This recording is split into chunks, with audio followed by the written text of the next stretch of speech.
खान को 2016 से जानता हूँ। 2016 से पहुँचे 2016 से जानता हूँ। हम सब सबा कमर्शियल में जितने भी दोस्त थे हम वहाँ बैठते थे और अरमान खान मेरा बहुत अच्छा दोस्त था वहाँ पे सब।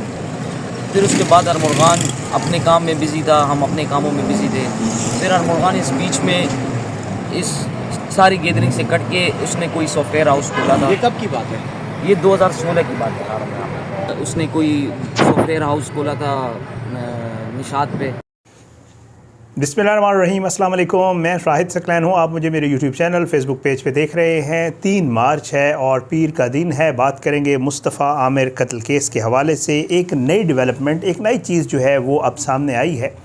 ये है एक वीडियो और ये मुस्तफ़ा और अरमगान के कॉमन फ्रेंड की, इनका एक मुश्तरका दोस्त है, उसने तफसील बताई है कि असल में इन दोनों के दरमियान तनाज़ा क्या था। न्यू ईयर नाइट पे जो पार्टी हुई थी, वैसे मुस्तफ़ा जो है वो अरमगान के पास रेगुलरली आता जाता था और ये सारी सूरत हाल थी। लेकिन न्यू ईयर नाइट पार्टी के ऊपर अरमगान ने बारहा कॉल्स भी की मुस्तफ़ा को और मुस्तफ़ा नहीं आया, बल्कि उसने कहीं और अपनी पार्टी रखी थी। इसकी क्या वजूहात थी? इन दोनों के दरमियान जो रकम का तनाज़ा था, दरअसल वो था क्या रकम थी, कितनी थी और किस वजह से था? ये हर वक्त इकट्ठे उठने बैठने वाले, खाने पीने पिलाने वाले, आखिर क्या वजह बनी कि अरमगान ने मुस्तफ़ा को इस बेदर्दी से कत्ल कर दिया? ये नई वीडियो है, ये नया एक इंटरव्यू है जो इनके कॉमन एक दोस्त का है। वो सारी तफसील बता रहा है कि किस तरह उसकी मुलाकात हुई थी। अरमगान से वो साइड पे हो गया, फिर कुछ अरसे के बाद जो है अरमगान जब आया तो ऑडी ट्रॉन पे था। ऑलरेडी अरमगान जो है वो एक आम मुलाजमत करता था, जिसकी तहकीकात अब शुरू हो गई हैं कि कहाँ करता था, और अब जो है वो मिलियनेयर बन चुका था। ये कैसे सारा कुछ हुआ, आगे चल के आपको ये इंटरव्यू जो है वो सुनवाते हैं कि इसने ये सारी चीज़ें क्या बताईं। बहरहाल आपको पता है कि इसकी बहुत सारी अब वो हो गई मुख्तलिफ़ पहलुओं पे। पुलिस जो है CIA, मुख्तलिफ़ FIA, सारे इदारे तकरीबन जो है अब इसमें शामिल हो गए हैं और वो तहकीक कर रहे हैं कि ये मामला था क्या, क्योंकि इसमें मनी लॉन्ड्रिंग भी आ गई है, इसमें क्रिप्टो भी आ गई है, इसमें मंशियात भी आ गई है, इसमें ये मर्डर वाला केस भी है, इसमें और भी बहुत सारे इसके बहुत सारे पहलू निकल आए हैं।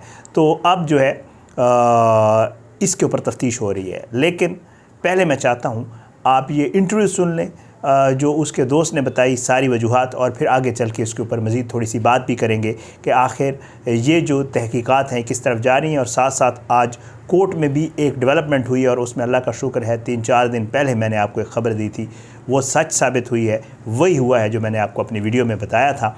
आज अदालत में सब कुछ वही हुआ और बिलाखिर जो शिराज़ है, जो इसका साथ था अरमगान के मुस्तफ़ा को कत्ल करते हुए, वो अपने बयान से बाकायदा तौर पे आज अदालत में मुकर गया। ये बात मैंने आपको अपनी वीडियो में 3-4 दिन पहले बताई थी कि वो मुकर जाएगा और वही हुआ।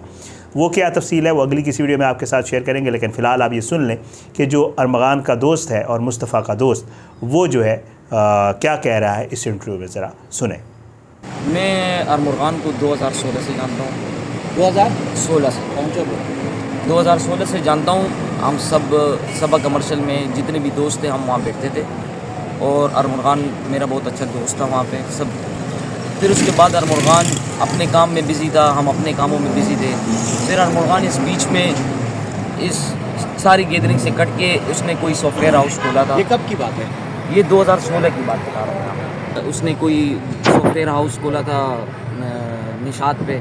उसके बाद इसने सब चीज़ें अपनी बेचकर, अपनी गाड़ी सारी चीज़ें बेचकर अपने इसी काम में लगाए और ये हम सब से कट गया। पे ये मेरे पास ई-ट्रॉन गाड़ी में आया और मुझे यहाँ से पिक किया, मुझे लेके गए, घुमाया कि भाई मैं अभी इतना अमीर हो गया हूँ। ये मैं बता रहा हूँ आज से 2 साल पहले की बात है। सही है। तो अपने घर में लेके गया, अपने घर जो इसका एक फेज़ 8 में था, वहाँ भी इसका ऑफिस भी था और नीचे इसका रेस्ट रूम था। हम सब दोस्त मुस्तफ़ा में हम सब वहाँ बैठते थे उसके घर पर। हम नशे वशे करते थे क्योंकि वो फ्री में हमें सब दोस्तों को अपने खर्चे पे करवाता था। जब ये हादसा हुआ, ये मुस्तफ़ा का और इसकी जो लड़ाई हुई, वो लड़ाई बनी 2-2.5 लाख रुपए के मसले से बड़ी। मुस्तफ़ा ने लेने थे अरमान खान से 2.5 लाख रुपए की पेमेंट और अरमान खान वो पेमेंट नहीं दे रहा था। क्यों? वो इनके बीच की बात थी कि तुमने मुझे चीज़ अच्छी नहीं दी जो वो पीता था और इस मेद में वो पैसे नहीं दे रहा था। लेकिन फिर मुस्तफ़ा ने बहाने से इससे पैसे के अच्छी चीज़ आई है तो ये वो, तो इसलिए पैसे लेके और मुस्तफ़ा वहाँ से चला गया। फिर उसके बाद वो ना उसके घर आता था, बहुत बुलाया। न्यू ईयर के दिन भी मुस्तफ़ा को कॉल की गई कि आ जाओ, हम न्यू ईयर घर पे मना रहे हैं, सारे दोस्त इकट्ठे हुए हैं। लेकिन मुस्तफ़ा नहीं आया। मुस्तफ़ा गया था ऑक्सफोर्ड, यहाँ मुस्तफ़ा आया ही नहीं। ये शिराज लड़का जो था ये भी था, शिराज भी वहाँ मौजूद था। हमने बारबेक्यू की, हमने पार्टी की और हम वहाँ से सारे दोस्त अपनी अपनी गाड़ियों में घर की तरफ चले गए और न्यू ईयर ख़त्म हो गई, सुबह हम गए घर। फिर मुस्तफ़ा मुझे मिला उस्मान स्वाति की मैयत में। उसने मुझे बताया कि अरबर ख़ान मुझे अपने घर बुलाता है, लेकिन मैं उसके घर नहीं जाऊँगा। फिर उसके बाद ये घर उसके क्यों गया ये तो मुझे पता ही नहीं। दोस्ती ये थी कि कारोबार भी था और बैठ के वही मुस्तफ़ा जो इस पे माल बेचता था वो खुद भी वहीं पे पी लेता था। ऐसा कोई नहीं था कि भाई कोई ख़ास दोस्त। तो क्या चीज़ बेचते थे? Wheat, cocaine? Wheat, only wheat. ये बाहर से आती थी जो ख़ास एक पैकिंग में होती थी।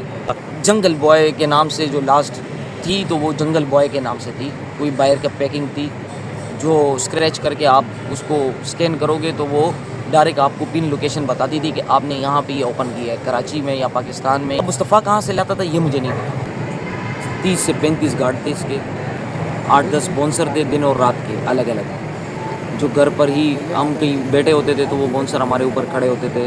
अगर कोई वीडियो बनाए घर में या कुछ तो वो मना करते थे कि आप वीडियो ना बनाएं। और गार्ड वार्ड तो ये जितने भी शेर के बच्चे थे ये 7-8 महीने पहले ही इसने ख़त्म कर दिए थे। और कहाँ कहाँ ऑफिस बनाए थे पहले इसने? मतलब ये सारा फैसल पे था इसका एक ऑफिस और एक का फेजेट में, और ये सारे इसके थे। ये वीडियो आज एक सामने आई थी मुख्तलिफ चैनल्स के ऊपर भी और मुख्तलिफ सोशल मीडिया के ऊपर आपने ये देखी होगी। ये वीडियो भी जो है ये चल रही है और इसके हवाले से बताया जा रहा है कि ये उसका दोस्त है और उसने ये सारी तफसील बताई है, इसने सब कुछ बता दिया। अब एक और चीज़ है जो बाकायदा तौर पे इन्वेस्टिगेट की जा रही है और वो ये है कि जी आखिर ये अरमगान जो है ये करोड़पति कैसे बना। FIA की तफ्तीश में जो है अहम इंकशाफात का जो है वो इम्कान है। बैंक अकाउंट्स और मनी ट्रेल की जांच शुरू कर दी गई है और बाकी मामलात की छानबीन भी शुरू कर दी गई है। मुल्ज़िम अरमगान जो है ये 2019 तक मुलाजमत करके जो है वो गुज़र बसर करता था। तफसीलात ये हैं कि जी ये जो कत्ल है इसमें जो मुल्ज़िम अरमगान है वो कॉल सेंटर से पहले 2 निजी कंपनियों में मुलाजमत कर चुका है और इन दोनों कंपनीज़ के हवाले से डेटा भी जमा किया जा रहा है। आपको मैं जैसे ये सुना चुका हूँ, उसका दोस्त भी बता रहा है कि ये पहले जो है वो छोटा मोटा का जॉब्स करता था लेकिन फिर ये दोस्तों से अलग हो गया। इसने वैसे एक काम ये किया कि ये जो इसका ट्रांजिशन का पीरियड था इसमें इसने सारे दोस्तों के साथ ताल्लुक़ छोड़ दिया और फिर एकदम से ये सामने आया। शिराज भी यही कह रहा है कि जी मेरे पास जब वो आया तो ट्रॉन पे था, पहले वो एक आम सा लड़का था, फिर ये लड़का कह रहा है कि जी हमारे साथ दोस्त था, फिर वो गायब हो गया, फिर उसके बाद जब आया तो ट्रॉन पे था। तो इसने ये ट्रांजिशन जो की है इसी के ही अब जो है वो इन्वेस्टिगेशन हो रही है कि आखिर इसके पास ये पैसे कहाँ से आए थे और इसने इतने पैसे कहाँ से इकट्ठे किए और इस सारे पीछे मामला क्या है। अल्लाह करे ये सब इन्वेस्टिगेट होकर प्रॉपर इसकी जो एक्चुअल वजूहात हैं, जो चीज़ें वो सामने निकल के आएँ, क्योंकि इसमें बहुत कुछ मामला है। ज़रा ये कहते हैं कि मुल्ज़िम अरमगान और इससे मुंसलिक अफराद के अकाउंट्स की छानबीन के लिए मुतल्लिका हुकाम से भी रब्ता कर लिया गया है। अरमगान के मुकम्मल बैंक अकाउंट्स और मनी ट्रेल चेक की जा रही है और इसके साथ साथ जो साहिर हसन है, साजिद हसन के बेटे, उसके भी जो अकाउंट्स हैं और वो जो चीज़ें हैं उनके हवाले से भी कहा जा रहा है कि उनकी भी छानबीन की जा रही है और कोशिश ये की जा रही है कि उसके अकाउंट से पैसे कहाँ आए, क्या गए और क्या मामला है। ये सारी चीज़ें जो है वो अब बाकायदा तौर पे तहकीकात का हिस्सा बन गई हैं और इसके ऊपर मुख्तलिफ़ इदारे, इसमें वफाकी इदारे भी शामिल हो गए हैं, इसमें कराची की पुलिस, CIA, ABCC, पता नहीं सब जितनी भी इसमें जो इदारे हैं जो इस मामले में इन्वॉल्व, जो जिनका ये उसमें आता है एम्बिट में, वो सारे जो है इसमें इन्वॉल्व हो गए हैं और इसके ऊपर काम हो रहा है। इंशाअल्लाह अगली वीडियो में मज़ीद कुछ तफसीलात इस केस के हवाले से और बाकी चीज़ें आपके साथ शेयर करेंगे। अपनी दुआओं में सबको याद रखा करें, अल्लाह सबको अपनी ज़ुबान में रखे, अल्लाह सब पे अपना रहम करम करे। इजाज़त दें अगली वीडियो तक के लिए। पाकिस्तान ज़िंदाबाद। अल्लाह हाफ़िज़।